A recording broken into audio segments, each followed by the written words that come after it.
بسم الله الرحمن الرحيم. الحمد لله والصلاة والسلام على رسول الله صلى الله عليه وعلى آله وصحبه وسلم تسليما كثيرا. أما بعد، السلام عليكم ورحمة الله وبركاته. حري إن شاء الله تبارك وتعالى يوتر من دنكو يوندرتكو في أودو شافي ويتر ma anduɗen yimɓe ɓen hino deɓa heɓugol difficulté mum seeɗa. Par exemple, si tawi hawri ɓe wawali juulude ɗe e sa'i majje on. joni noon ko adi ko honɗum wiyete chafe witiri. chafe witiri, chafe ko ɗiɗi, witiri ko wootere woni witiri, ma ɗum fuujuɗe woni witiri. joni noon ko ɓuri fanɗude kon e chafe witiri ko darde wootere, ɗum ɗon ɓuri fanɗude. wa aleykum salam. ko darde wootere ɓuri fanɗude e chafe witiri fof. joni noon hino ara darɗe tati, hino ara darɗe jowi, no ara darɗe jeɗɗi, no ara darɗe jeenayi, arda sappo e goho, ça dépend. chafe witiri on kadi ko waɗete ko sayi on tigi gayni juulude ndewe makko ɗe. misal joni julɗe makko ko duwa juulude comme par jour wawa wiyen wano subaka fana e alansara e futuro e geeƴe. so juuloyi geeƴe ɗen o juula chafe witiri. ma ɗum si tawi o naafay o juuloya chafe witiri ɓawo nde o gayni naafude. ko waɗi noon naafugol ngol ino tabiti hay si tawina e suumaye. wono Allah wiri noon: inna rabbaka ya'lamu annaka taqumu adna min thuluthay al-layli wa nisfahu wa thuluthahu wa ta'ifatu min alladhina ma'ak. haray ɗum ɗon ino tabiti. naafilo ngon no wawi wonde hay si tawi woni hena e nder suumaye. joni noon goɗɗo simo faala e juulugol chafe witiri, o mari wano noneji ɗiɗi no chafe witiri on juulirte. on tigi sino faala o juula e darɗe ɗiɗi, o salmina. on tuma o watta darde wootere, o salmina. ɗum ɗo no anda, ɗum ɗo ɓuyi waɗata. no woodi none goo kadi mo juulirte, ara a juulay ɗe tati non jokkindiraɗe. juula ɗe tati non jokkindiraɗe. ko woni tun si tawi a juulay chafe witiri, hara ko tati jokkindirta. jentite moƴƴa ɗo dey, si tawi on tigi juulay chafe witiri, ara ko yo juuluɗe tati non o jokkindira. haray wona yo jooɗo o tayyo ka darɗe ɗiɗi si o immano tataɓere. na yo jooɗo tayyo ɗon dey. so jokkindirayɗe o juulayɗe randomly, hara kono ɗe woniri noon, o jokkindira ɗe tati noon, o tayyoyo ka sakkitorum, o salmina. wa aleykum salam wa rahmatullahi wa barakatu. e o juulay ɗe tati noon, o jokkindira ɗe, o tayyoyo tayya gooto, ɗum ko o ka sakkitorum, o tayyo on ɗon, o salmina. ko on ɗum waɗi si o tayyotako ka ɗiɗije, waɗi rasulu sallllahu alayhi wa sallam hino haaɗi julde nandude e futuro. joni noon futuro on en juula e ɗiɗi tayyo ɗen, après imma ɗen tataɓere. chafe witiri on kadi ko ɗe tati kono si ɗen ɗon on tigi kontinayde o juulayɗe tati non jokkidire o tayoyo ka sakkitorum o salmina. Wa aleykum salam wa rahmatullah wa barakatuh. Donc haray wona yo o juulu ɗiɗi o tayo o immano tammere tikka ɗon faamike. Joni noon ko honɗum jangete nde on tino juula ko anda kon on tigi no jangude fatiha e sabbisima ka darde aranere, darde ɗimmere nden o janga fatiha e quli ayol kafiruna. Ko ɗum ɗo woni ko anda ko jama buy ko ɗum ɗo wodi tawi ino woodi kadi ko filla e rasul sallallahu alaihi wasallam. Imamul Albani rahimahullah ɓe yewti ɗum ka deftere maɓɓe sifatu salati nabiyi min at-takbiri ila taslimi ka annaka taraha. Deftere nden ko non wiyete, Imamul Albani windi nde ɓe maaki rasul sallallahu alaihi wasallam wondeji goo kadi no jangayno suratul fatiha e suratu zulzilati ka darde aranere, o liyeke sabbisima ɓe janga zulzilati, ka darde ɗimmere ɓe janga fatiha e kafiruna ɓe salmina, darde tataɓere nden ɓe waɗa qul huwallahu tun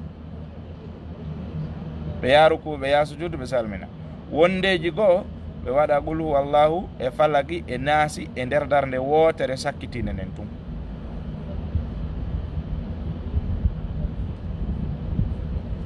Donc ɗon tañƴini ɗon faamike. Wodi ko hikki ɗon si tawi on tino juu ɗum ko darde wajjere nden, darde wotere nden, si o yahi ka koppi ɗo o jangi subhana rabbiyal azim on ha o gayni, so ɓantike o feewi e darde ka o dari ɗon ka o iwi ka koppi o feewi e darde ɗon ɗo e o yahude o sujjoya, mo wawi durade ɗo o ɗo o toro ɗo Allah kala ko faala ɗo, o wawi torade ɗo Allah kala ko faala ɗo e o yahoyde fi sujjoygol ngol ka leydi ka darde sakkitorde.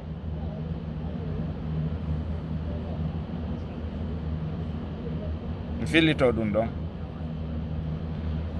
darde sakkitorde nden ka witiri,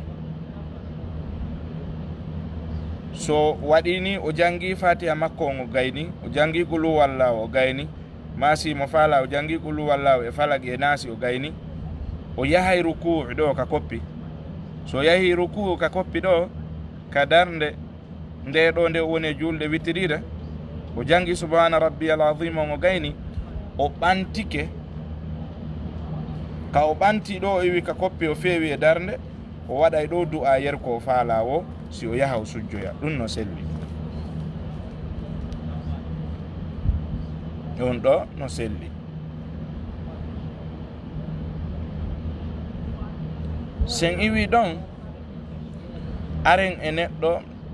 faalaɗo juulugol chafe witiri on. Wa aleykum salam wa rahmatullah. Joni for instance goɗɗo no mari juulugol geeƴe, so juuli geeƴe o gayni himo mari naafugol, o naafida e ɓe non ɓeɗo landi wostayi ko haysi ko e pular, on tigi no wawi du'ade haysi ko e pular haysi mo ka nder julde makko. Imam Ibn Taymiyata rahimahullah no tabintini ɗum, Imam Ibnul Qayyim al Jawziya rahimahullah kamɓe kadi hiɓe tabintini ɗum no sella ka goɗɗo waɗa du'a e haala mum kan ka nder julde, no sella. Tawi si tawi goɗɗo o naafi o gayni kono juulali chafe witiri, mo mari anniye juuloygol jemma, du'a ko on tigi jangi wo,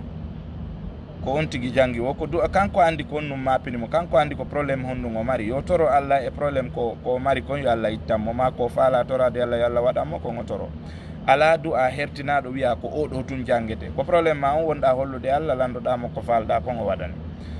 Voilà, donc haray neɗɗo on si tawi hawri o juuli geeƴe ɗen, o naafidi e jama on ɗo ɓe gayni, kono kanko mari intention immakol jemma naafa,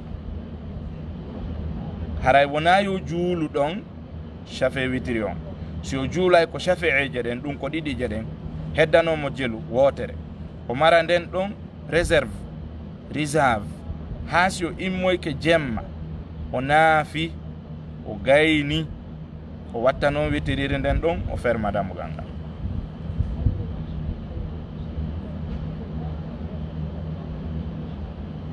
fala fillitade ɗum ɗon fi o faamo. goɗɗo o juula geeƴe o gayna haramo wondi e yimɓe exemple ka suumaye ɗo o naafida e maɓɓe ɗo kadi en même temps o gayna kono mo mari intention immoyagol jemma naafugol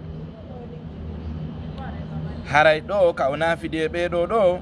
ko shafeeje ɗen tun o juulata ɗiɗije ɗen o mara wotere nden naayo juulu nden ɗon o yaha ha suudu si o waaloyke o immoyke jemma fi naafugol o naafi o gayni o watta nden ɗon o sakkitora nden ɗon o ferma ɗon haray ko darde wotere pet o juulata. joni noon parti goo joni an kaade ka oɗo o juulidi e jama on geeƴe o naafidi e maɓɓe o juulidi e maɓɓe kadi safewitiri donc o fermi dammugal ngal. simo faaloya noon naafugol jemma honno duwa waɗirde o juuloye kadi safe witiri jemma kadi o oyi nelaɗo maki witirije ɗiɗi ala e nder jemma gooto haray ko yo o numéro an on ok haray ko yo o juulu tun safe witiri on onno ka premier to o juulitatamo ka jemma ɗon si o immoyke juulugol fi makko kanko tun hande kadi o juulitatamo kanko mana o fillitota ko safe witiri on ka o immi tataɓal jemma ɗon fi naafugol saabu tawde o juulidino e jama on ɓawo ga safe witiri on donc o reprenata safe witiri on ɗo saabu nelaɗo maki safe witiri on no witirije ɗiɗi ala e nder jemma goto donc nayi o juulitumo hande kadi koyo juul ɗiɗi o salmina ɗiɗi o salmina ɗiɗi o salmina aray lanni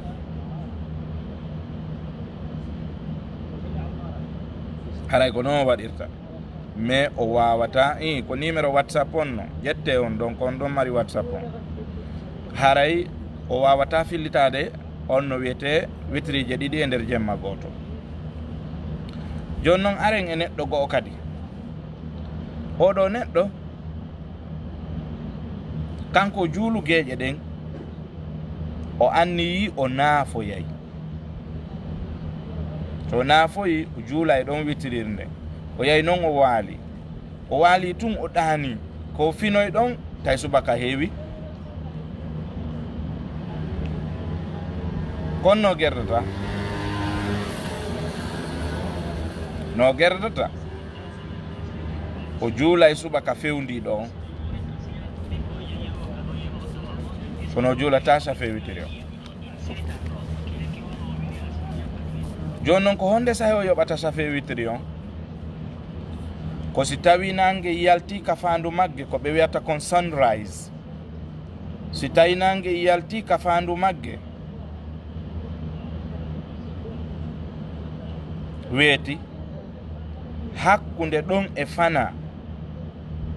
ko ɗon o juulata ɗum ɗon mana safe witiri on ko ɗon o juulata mande kadi tuma weeti hakkude ɗon e fana ko ɗon o juulata joni noon honno juulirta ɗo kadi kono juulirayno noon jemma ɗiɗije ɗen ɗa o janga fatiha o feññina o wattoya kañum kadi wotere nden ɗa o janga fatiha o feññina ka ko honno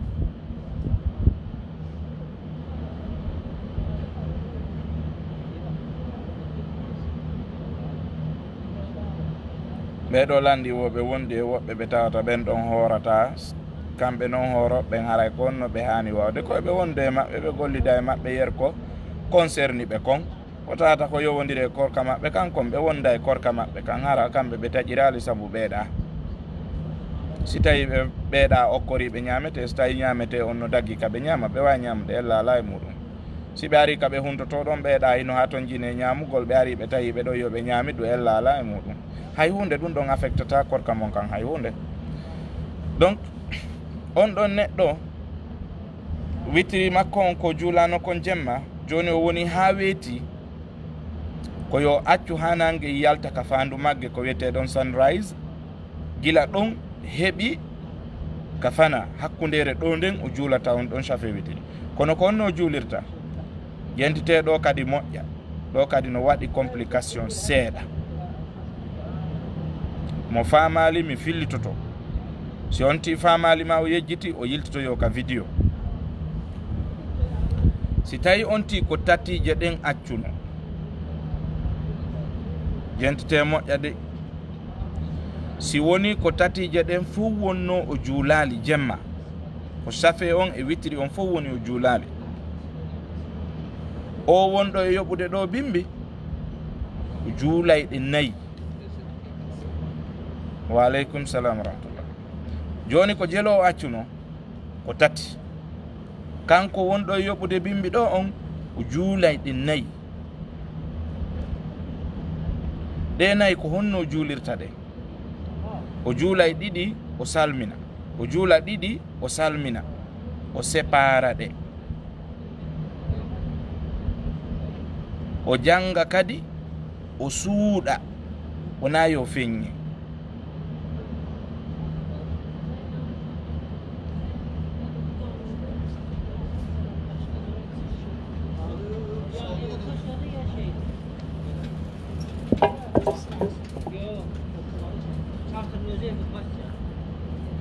ɓeɗo inni wo modi maɓɓe jaɓata juulugol ka suudu, sono so naray ko ka yaasi ɓe juulata. Almuhim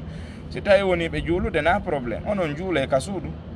Si tawi tun hiɓe juulude gasi ko ka suudu woni ɓe juulata, kono hiɓe juulude awa kono noon haray si ɓe juulata ɗum ɗon ko keesi goo noon, ko yewtere goo feere. Donc haray on tigi mo tata on ko tati o duwano juulugol jemma, ça fait witiri on o juulali ɗe o ari ɗo ka bimbi ɗo ko 4 o juulata. ɗen 4 ko yo juulu 2 o salmina, o juula 2 kadi o salmina, o sépara ɗe, o janga kadi o suuɗa, na yo feññi. oɗo en gayni diye makko. Wa aleykum salam wa rahmatullahi wa barakatuh. ɗen arde goɗɗo goo kadi hombo woni o neɗɗo mo tawayno kanko o juuluno chafeeje ɗen, o juulu geeƴe, o naafi de ɓeya, o juuli 2 ɗen, o inni joni yomi maru wotere nden, simi immoyke jemma mi juula ɗe ha mi naafa ha mi gayna, mi juula nden ɗon wotere tun. O wetori noon, kanko ko darɗe jelo duwano juulde wotere. Joni ɓay kanko ko wotere wonno ko duwano juulugol, kanko ko 2 o juulata, kanko ko 2 o juulata o liyeke wotere. Oyamo 3 o liyeke ko 3 o juulata ɗo o juulay 4. Oyamo wotere nden jemma kanko o juulay 2.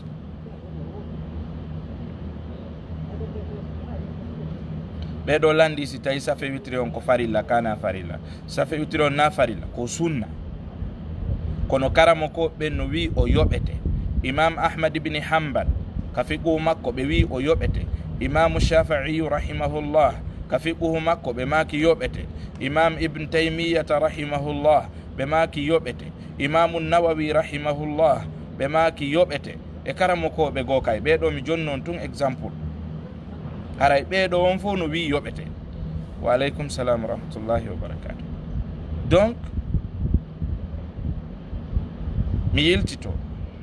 ɓaylan jaabade landi e nder muɗum, si tawi goɗɗo o acci safe witiri ɗe 2 noon tawti wotere nde woni ɗe 3 o juulali ɗe jemma, weeti bimbi,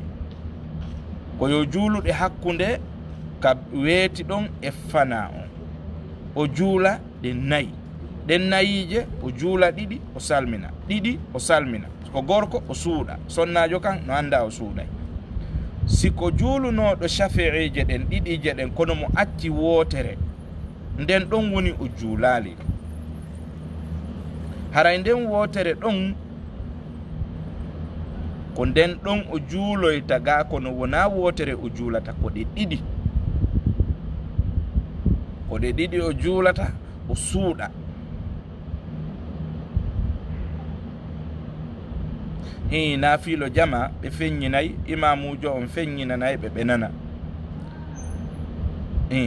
imamujo on feññinanayi ɓe ɓe nana. donc haray kanko on ɗon goto on ɓay ko wotere o accuno to o juulay ɗo ɗiɗi. ko ɗum waɗi samahatu cheikh Abdoul Aziz ibn Abdillahi bin Baz rahimahullah kañuma e cheikh Mouhammad ibn Salih al Uthaymin rahimahumallah ɓeɗo hino ɓangini ɓe addi alhaali neɗɗanke wownoɗo juulude on witiri on jemma to. ɓe wi e tawi neɗɗanke on ko tati woni ko duwano juulude o juulay ɗo nayyi,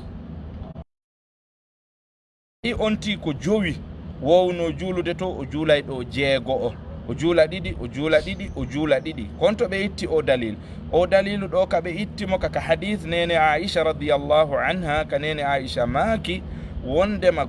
nelaɗo sa sallama si tawi ɓe weetorino ɓe juulali witiri e misal, si ɓe arti si ɓe juulude ɓe juulay wano darɗe 12.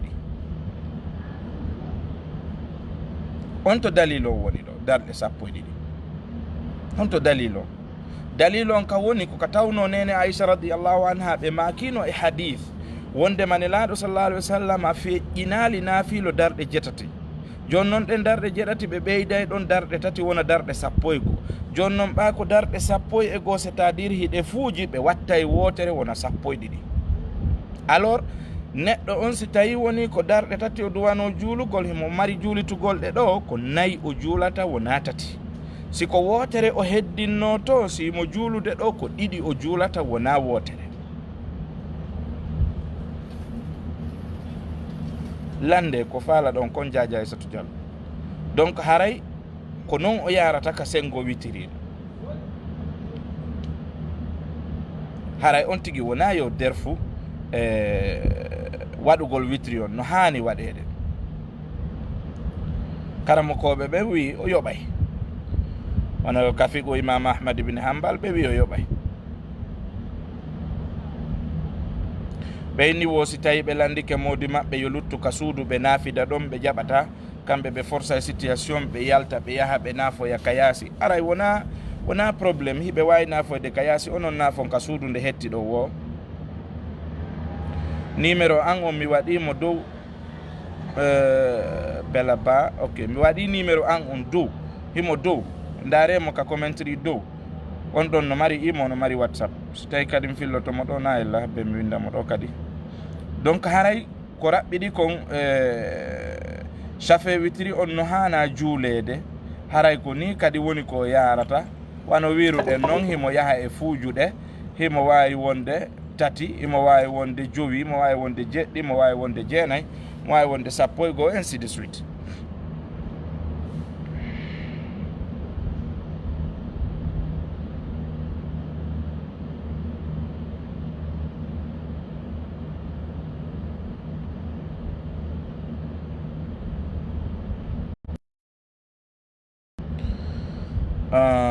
si tawi woni goɗɗo ko so wiɗo hara wawata horude, si mo wawi nafude mo wawi nafude e laala e mum. si tawi o wawata horude fi o wawata horude mo wawi nafude. Sultan mi waɗi numéro an on, himo dow goɗɗo on goɗɗo on no leyga, kono ko numéro goto on, himo whatsapp imo no gasa mi hara mi hendike message o, mi dara e joni si Allah jaɓi.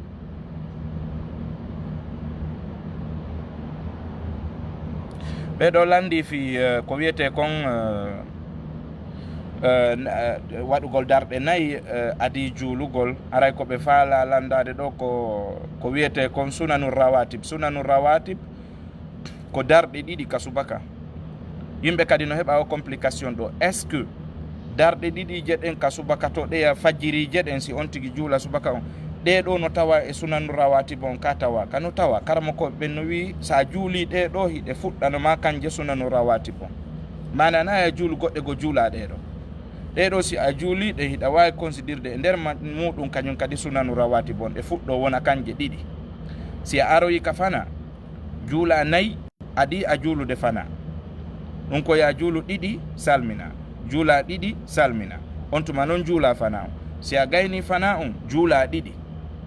ka fana ɗo tun a heɓi jeego nayi adi a julde fana ɗiɗi ɓawo fana woni jeego tawtiɗeya ka subaka to woni jetati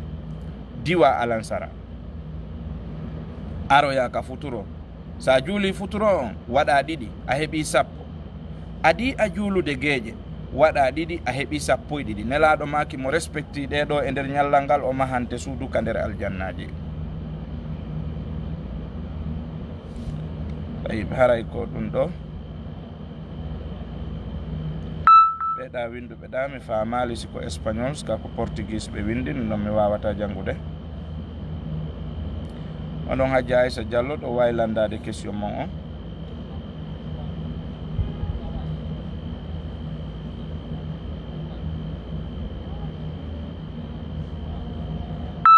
ɓeɗo e niwo ɓe wondi e woɓɓe ka nder suudu si ɓe falama juulude ɓeɗa hettinta fi juulugol ngol ɓe retarda e ɓe seeɗa si tawi kamɓe ɓe wawi juulande hoore maɓɓe haray yoɓe ndaaru si tawi woni haray waɓuto on yaltata e nder ko ɓe habboto ɓeeɗa ko yoɓe habbo ɓeeɗa ɓe juulida julde jamaɓe fof ɓe heɓa baraji ɗin kono noon si tawi ɓe wersindinoke ha tawa waguto on seɓitike si ɓe habbike seeɗa waguto on yalta haray kamɓe yoɓe juulu wona obligatoire ma ɓe habbo ɓeeɗa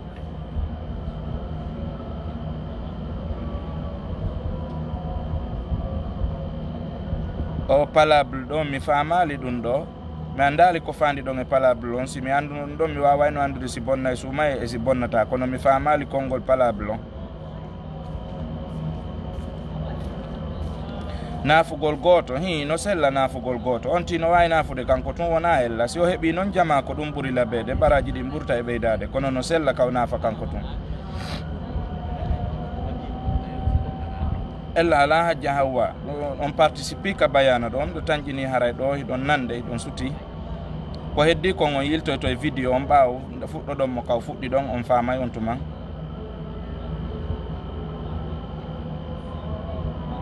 ɓeɗo landi si tawi goɗɗo o maskay ka hoore soks ji nde himo si o salligike simo yahi ka golle himo maska ka hoore soks ji kono ko e hoore charti ko nu woni on charti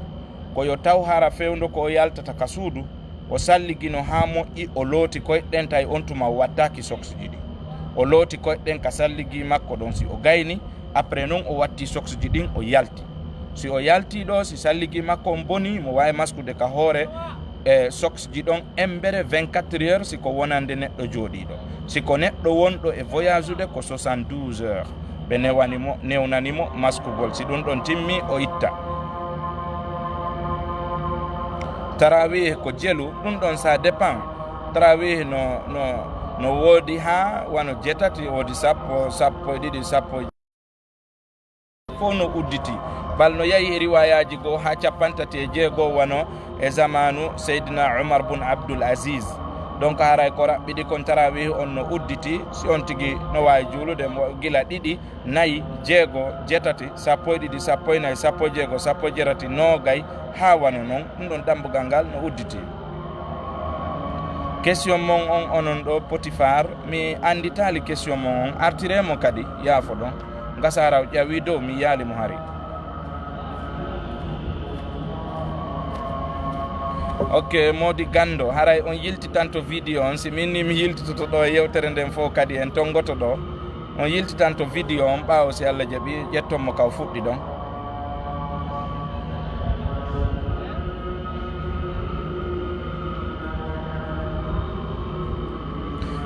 ko sunna ɓeɗo wo si tawi woni no sella ka goɗɗo taƴa si o juula no sella bal ko ɗum ɗo woni sunna on nelaɗo sallallahu alayhi wa sallam maki la tazalu ummati ala alkhayri ma ajjalu lfitra haray serata mofte an ɗen no e jam fodde ɓe yawnude huntari ndin aray on ti koyo taƴu si o juula ko ɗum woni ko tabiti ka sunna imma ndiyan ma ɗum tamaro si o heeɓi tamaro ko ɗum ɗon o taƴirta so heɓali ɗum ɗon ko ndiyan laaɓuɗan woni ko taƴirta ɗum ɗo karamo koɓɓen hino tabbintini ɗum ɗon ka bindi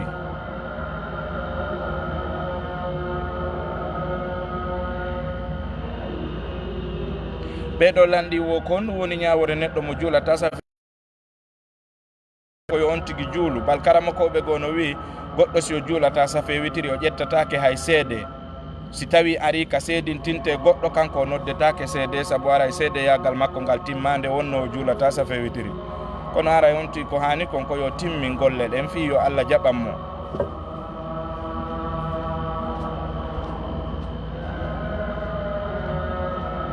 ɓe landi ko ndu woni ñawore ɗanagol ɓawo salatul fajiri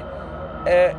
ñawore mum nden nelaɗo sallallah alih wa sallam hino lerɗini wondema neɗɗanke on ko yo o daw yaltugol saabu ko heewi kon haray naforeji no toon moƴƴereji no toon e dawugol ngol nelaɗo maki Allah waɗi barki e mofte maɓɓe ɗen ka dawugol haray dawugol ngol no wondi e nafore so tawi le on tigui ala ka o dawata si on tigui juuli yo waɗu askarji makko sabah ɗin arɗi ɗin ɗon o jangga ɗum ɗon yerwo ko Allah subhanahu wa ta'ala newinanimo kono so tawi woni koma o waalo o ɗano haray mi yaali ka windi wondema no harmi.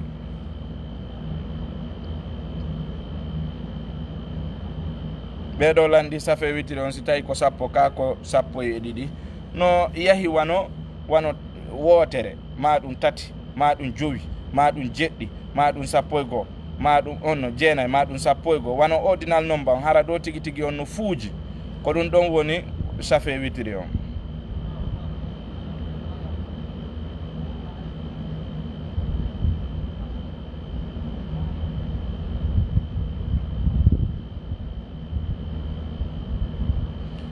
Modi Yaguba mi famali ɗo English mon on no manki laɓugol seeɗa mi famali siɗo wawi windude ka pular winde.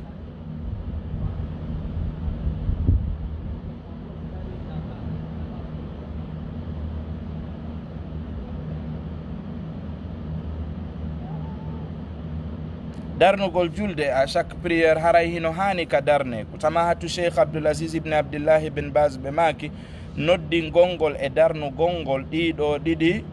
haray ko sha'iratu min sha'airil islam e kadi ko fard kifaya on tigi hana accude ɗum ɗon haray si on tigi acci ɗum ɗon haray himo hani tubude o toro Allah subhanahu wa ta'ala yafuye haray ko yo darnu nde himo juula.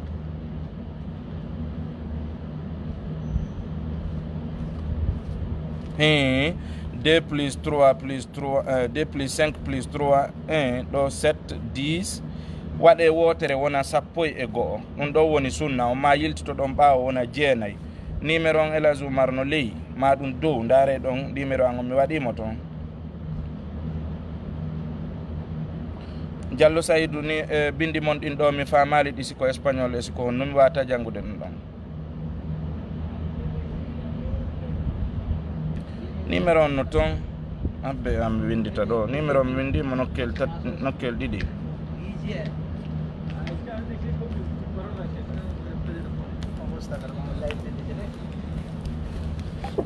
Hino mo ɗon mi windimo kadi o yahi ley.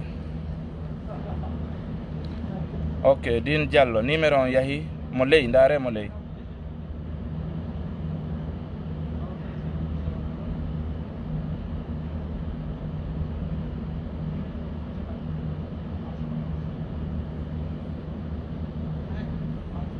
Allahumma amin. Numéro on yahi Alhaji Amad Bari mo nder ton.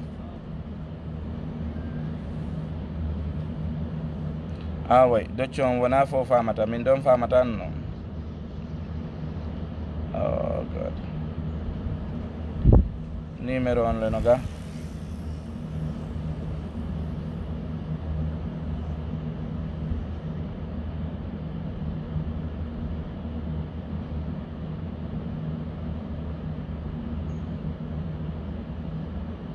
komi fandi Hajja Khadija ɗo komi fandi wondema ɗiɗije ɗen to ka fajiri ɗen ɗon ko ɗiɗi feere on tuma noon juula subaka o ɗen ɗon ɗiɗi considirta goɗɗum ɗum ko wiyete kon sunanu rawatib sa aroyi noon ka fana a juulay nayyi adi a juulude fana o juula ɗiɗi salmina juula ɗiɗi salmina après noon juula fana o après noon wattoya kadi ɗiɗi c'est à dire ka fana ɗon tun a heeɓi 6 plus ɗen ɗiɗi arane to a heeɓi 7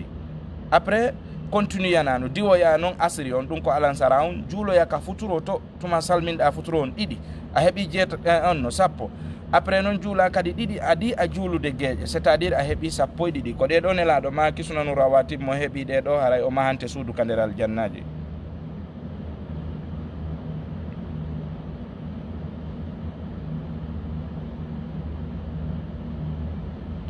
Quatre raka avec le fajir mi famali ɗum ɗon hari.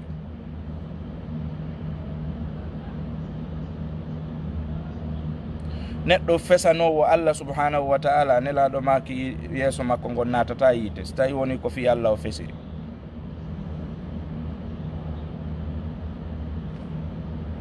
gere si tawi bonna e suuma e hana piirede no ɗuyta baraji ɗi nelaɗo sa sallam maki si goɗɗo yennima ñalorma suuma e wi umo inni imru'un sa'imun min komi neɗɗo horuɗo mi jabotakoma mi yennatama on tigui nayo piiru e ñalorma suuma e kono ɗum hol laali on tigui si tawi ko paykum makko bonni o ne'atamo ɗum ɗon no serti ne'ugol paykunkun e ñalorma suuma e kañumma e piiriɗugol e goɗɗo ko piiji ɗiɗi sertuɗi. woɓɓe no sikka kañum ɓay tun hiɗa hoori suuma e naya piyu si paykum makko bonni a piya e mo ɗum ɗon yowodira e korka ka kono piiridugol e goɗɗo ma yennidira e makko ñalorma suuma e wona ko hani.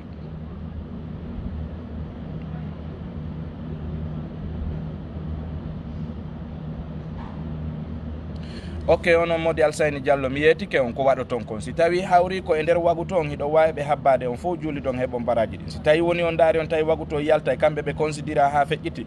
imme juulon acci ɗon ɓe e hoore maɓɓe waɗɗaki on fewnugol ɓe.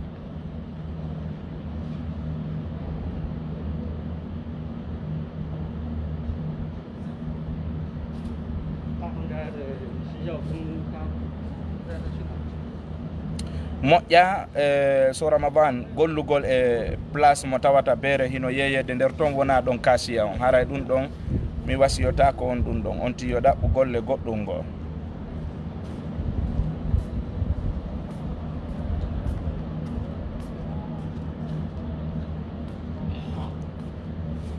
Brandel mi famali question mon on ɗo artiremo kadi mi fama moƴƴa.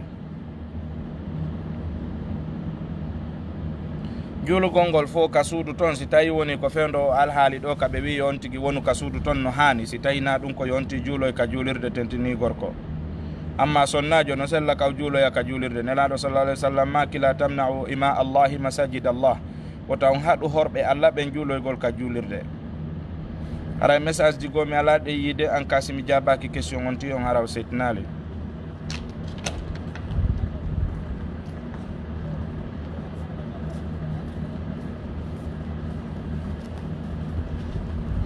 Jaja Hulayma haray onti ko yo juulu ɗiɗi adi o juulude geeƴe ɗen ko ɗo woni ka sunna. Allahumma amin.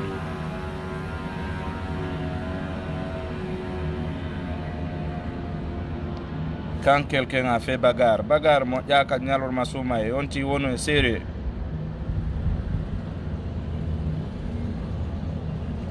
tajirgol ɓira e tamaro hino dagi no selli ha moƴƴi ella ala e muɗum. si tawi kadi on ti heɓali few ko taƴira par exemple haray mo e voyage o heɓali ko taƴira fes o heɓali ndiyam o heɓali ñamete wo ko onno guerdata ko yo anni yo ka ɓernde ga wondema o taƴi anni e makko on o taƴi tun haray suuma e makko on boni bimana si ko ñalorma si tawi ko kikkide ɗon ka saayi futuro on heewi ɗon si o anni ke wondema o taƴi haray o taƴi suuma e on tino wawi wonde kasiya e magasin ka tawata no yeyede piiji goɗɗum ngo ko tawata wona piiji harmuɗi wano beere no sella.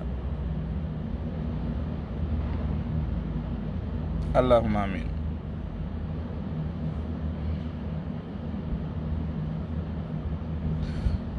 o woye haray ɓeɗo landi wosi tawi no sella kawnti ƴetta téléphone makko on o udditamo o daara ɗon hara imam on no janggude to hino julnude ɓe ka naafilo haray hana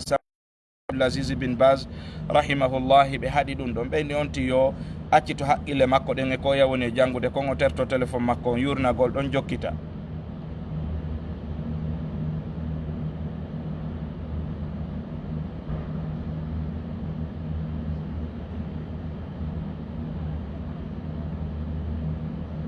wosi tawi woni hino sella kawntigi ƴetta ka qiyamul layli si o ala deftere nde o fontata o juulira nden ɗon sino sella ka o fonta téléphone makko on o jangira on ɗon o julna haray ko ɓuuri moƴƴude ko janggu yer ko hunjiɗa kon julnira ɗum ɗon yer ko hunjiɗa kon ko ɗum ɗon tullandeteɗa fi muɗum alandetake fi ko a wawata kon Allah wi la yukallifullahu nafsan illa wusaha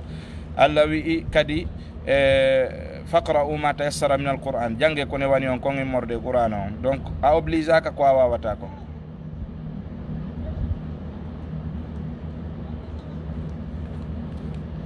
Ara mi tanjini o piridi e goɗɗo ɗo mi yewti ɗum ɗo message ji gono taƴude goy si tawi woni mi jaaba question tigi o yo artiro e mo on tuma.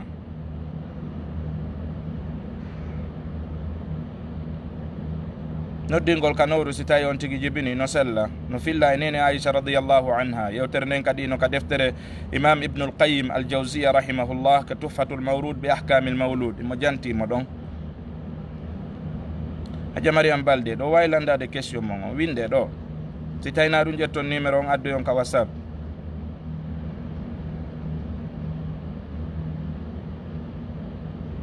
ɓeyni si a juula e jemma so tawi a darnata a wiyay tun allahu akbar numéro on no gamise bari imo nder ton hay ɗo joni mi feƴƴimo ɗo joni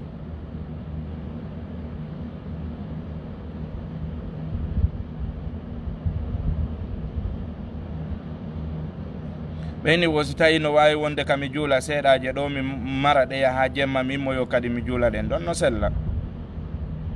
imam Muhammad Nasiruddin al Albani rahimahullahu taala no woodi kaɓe filli ɗum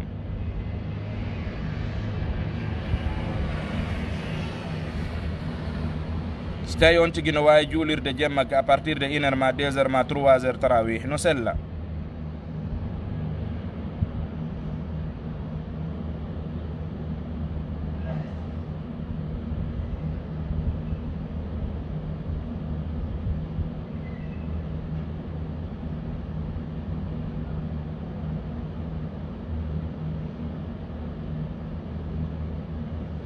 tawi arano ko ɗiɗi noon jangete ka ko goto on tum mi famali ɗum ɗon ko fandi ɗon ɗum ɗon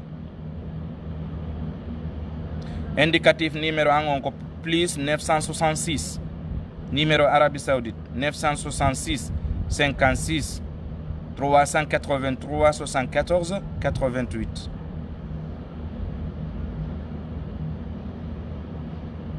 ɓe landi wo ko ndu woni ñawore goɗɗo si o yejjiti darnugol samatu cheikh Abdoulaziz bin Baz ɓe maki julde makko nden no selli kono wona yo tewo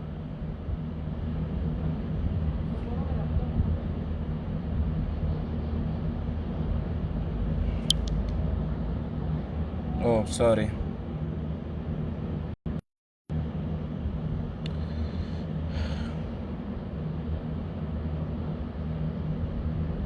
mi sikki tun o numéro unoyto woni par ce que min ndimo ɗo plus de 3 fois comme ça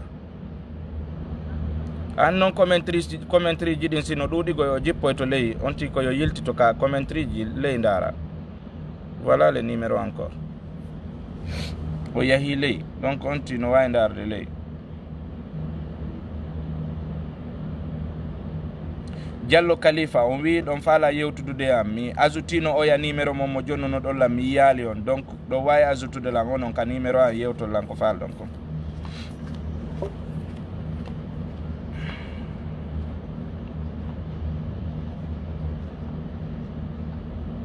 mi famali ɗum ɗo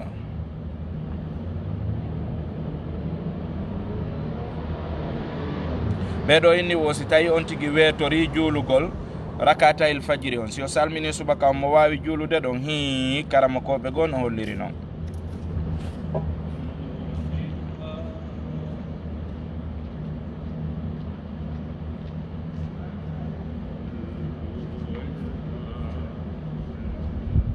ɓeɗo landi wo si tawi woni kamɓe kaɓe gollata ɗon haray feere ala no ɓe heɓa no ɓe juulira e ñalorma suumaye haray wona e ñalorma suumaye tun on ti koyo timmin wagutuji makko ɗin no haniri noon inna salata kanat ala almuminina kitaban mawquta julde nde laatike ko waɗɗi ɗum e dow tagore nde waɗana kadi sa'i on ti na yo wersidoye ɗum ɗon saabu golle makko ɗen ko imma o juulama ɗum o sansa programme o ɗaɓɓa golle goo ka tawata o waway tottude wagutuji Allah subhanahu wa ta'ala ɗin haray min mi wasiyota ko goɗɗo yo golluɗon tun hara o juulata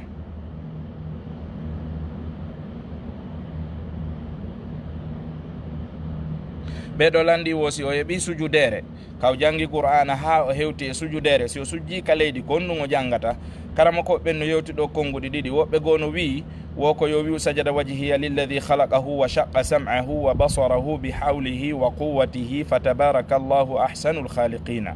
ɓeni ko o duwa ɗo on ti jangata kono mi hawri e konngol cheikh Mouhammad bin Salih al Uthaymin rahimahullah ɓe maaki ko selli kon nelaɗo maaki si on tigi sujji yo wi subhana rabbiyal a'la joni noon ɓaawo hadith on ɗon ko am ko moftuɗo ɓe inni hay ka sujudere qur'ana ko yo wi'u subhana rabbiyal a'la ɓeni si tawi sonnajo kanko tun himo wawi nafande hoore makko mo wawi o juula ɗiɗi o salmina o juula ɗiɗi o salmina e mbere ko wawi o ɓeyni si tawi goɗɗo wetori o sullaki so tawi aray suuma e makko on boni aray suuma e on no selli ko yo contine sullagol ngol wona ko waɗɗi kono ko sunna si o waɗi no moƴƴi o heɓa e baraji e mum si o waɗali hatta o hoora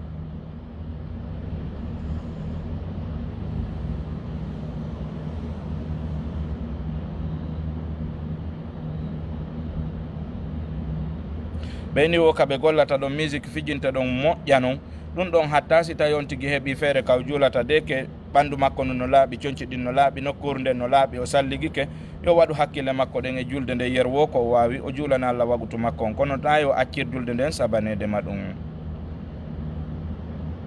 goɗɗo no wawi wadde no sella safe witiri normalement kon fuɗɗori ko wootere ma ɗum waɗa tati ma ɗum waɗa jowi ma ɗum waɗa jeɗɗi ma ɗum waɗa jeenayi ma ɗum waɗa sappo e goo o wano noon kono ko ɓuri lollude ko wona e waɗede konko tati ɗum ɗon woni safe witiri waɗa ɗiɗi salmina watta wootere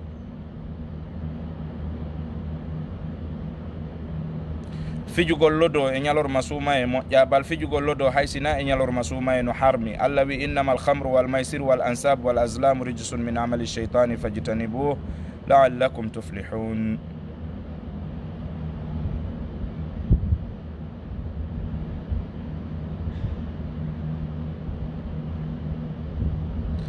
ceerno khadija to no mi famali yewtere mon nde joni on artirano yayla message ka whatsapp si tawi no newi hara ko yewtere mi fama moƴƴa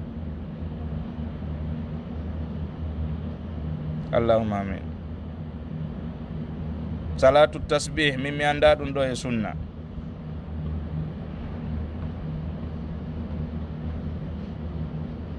si tawi woni mi naafi mi juuli safe witiri miɗo faala naafitoyde jemma en yewti ɗum ɗo ɓe leetu seeɗa naatugol on tigui no wawi naafude ella ala kono wona yo wattu witirire goo nelaɗo maki witirije ɗiɗi ala e jemma goto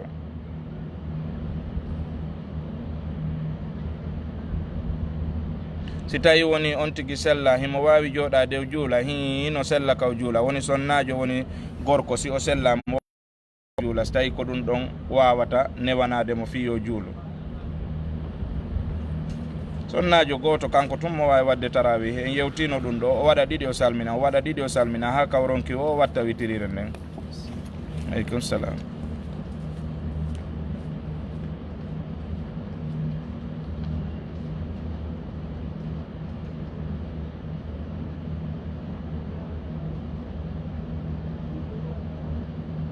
ɓeyni wo si tawi woni goɗɗo no jatodiri e goɗɗo en Europe hiɓe hoɗidi nokku gotum himo joganimo ɓiɗɗo est ce que no sellana kanko gorko on kaw hoora suumaye ɗon jatigi yagal ngal taw no harmi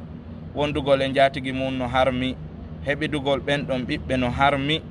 kono noon ittata horugol suumaye on hino sella salatu tasbih mi anda ñawore ɗum ka sunna do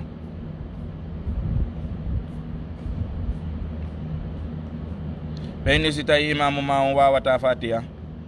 aray ko heddi ɗon taw an wiwɗo imamu on wawata fatiha on ko an andete taw est ce que ɗa andi wawɗo on emo wawata on ɗa sendidiri ɓe si ɗum ɗon laaɓi on tuma noon daare kadi imamujo on ko on ɗum haɗi fatiha makko on laaɓa si tawi woni ko hunduko makko ko mari ella wano ñiiƴeɗen ma ɗengal ngal no ɓuuti ma ɗakkudidin no ɓuuti ma goɗɗum e mum ma ɗum ko duuɓi haray himo yaafa si tawi noon woni wona ɗum ɗon fof ko o sellina woni haray sellata juulugol ɓaawo imamujo mo sellina fatiha ɓeyni wo sino sella ka goɗɗo yeeya ñamete ñalorma suuma e si tawi woni o ala goɗɗum ngo ko wurira si wona ɗum ɗon haray himo wawi yeeyude si tawi woni noon no woodi goɗɗum ko wurira hara wona ɗum haray yo woɗɗito ko ɗum ɓuuri moƴƴude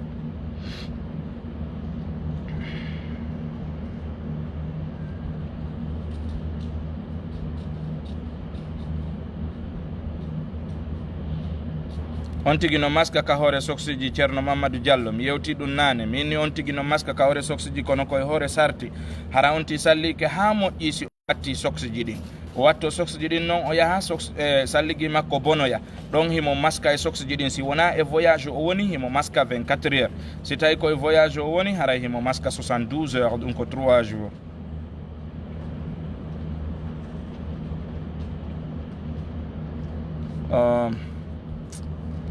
ok anyway awa hino numéro an on ɗo hino numéro on ka woni feƴƴude ɗo woɓɓe mum buylanditiki ala yiide numéro on voilà le numéro donc aray ɗo wawi darude ɗon so daroy ka commentary ji numéro on ton ko commentary ji ɗin ɗuuɗi donc numéro on no jippade ley Hadja Aissatou Diallo ummu he numéro on hino dow ɗon ummu Mouhammad numéro on no dow ɗon ko dow inde mon ɗo seeɗani hayo woɗɗa ñan donc haray musidɓe julɓe tedduɓe en yondinoray ɗum ɗo inchallahu taala yeruɓe Allah hoddiri yo hen ɗo numéro on ɓen fof ɓe wawi ardirde question ji go ka WhatsApp maɗum si tawi mi artoyi ɗo e o page ɗo inchallah maɗum e page ji go hada wa sallllahu wa sallam wa baraka ala muhammadin wa alihi wa sahbihi wa sallam nene goto mo on Issa Sall mo pitaware ya ley miro wonɗo Arabie Saoudite Madinatul Munawwara assalamu aleykum wa rahmatullahi wa barakatuh